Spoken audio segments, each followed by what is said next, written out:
ವಾಲ್ಮೀಕಿ ಅಭಿವೃದ್ಧಿ ನಿಗಮದ ಹಗರಣ ಪ್ರಕರಣ, ಮಾಜಿ ಸಚಿವ ನಾಗೇಂದ್ರಗೆ ಬಂಧನ ಭೀತಿ. ಪಿಎ ಹರೀಶ್ ಹೇಳಿಕೆ ಆಧಾರದ ಮೇಲೆ ಅರೆಸ್ಟ್ ಆಗ್ತಾರ ಮಾಜಿ ಮಂತ್ರಿ. ವಾಲ್ಮೀಕಿ ನಿಗಮದ ಹಗರಣದಲ್ಲಿ ಈವರೆಗೆ 12 ಜನ ಅರೆಸ್ಟ್, 35 ಕೋಟಿಗೂ ಹೆಚ್ಚು ಮೌಲ್ಯದ ನಗದು ಚಿನ್ನಾಭರಣ ಜಪ್ತಿ.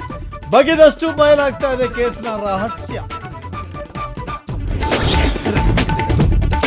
ಇಡಿ ರೇಡ್ ವಿಚಾರಕ್ಕೆ ಕಾಂಗ್ರೆಸ್ ಬಿಜೆಪಿ ವಾಕ್ಸಮರ, ದಾಳಿ ಮಾಡಿಸೋದು ಬಿಜೆಪಿಯ ಚಟ ಅಂದ್ರು ಪರಮೇಶ್ವರ್. ಎಸ್ಐಟಿಗೆ ಸಿಎಂ ಮನೆಗೆ ಹೋಗಲು ಧೈರ್ಯ ಇದೆಯಾ ಅಂತ ಕೇಳಿದ್ರು ಅಶೋಕ್.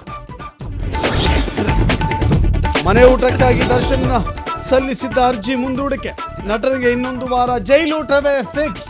ವಿಜಯಲಕ್ಷ್ಮಿ ತಂದ ಬಿಸ್ಕೆಟ್, ಡ್ರೈ ಫ್ರೂಟ್ಸ್, ಉಪ್ಪಿನಕಾಯಿ ವಾಪಸ್. ಬಿಬಿಎಂಪಿ ಚುನಾವಣೆಗೆ ಕಾಂಗ್ರೆಸ್ ತಯಾರಿ, 5 ವಲಯಗಳಿಗೆ ಕಮಿಟಿ ರಚನೆ ಮಾಡಿದ ಡಿಕೆಶಿ. ಪ್ರಸಕ್ತ ಸ್ಥಿತಿಗತಿ ಗೆಲ್ಲುವ ವಾತಾವರಣದ ಬಗ್ಗೆ ವರದಿ ನೀಡುವಂತೆ ಸೂಚನೆ.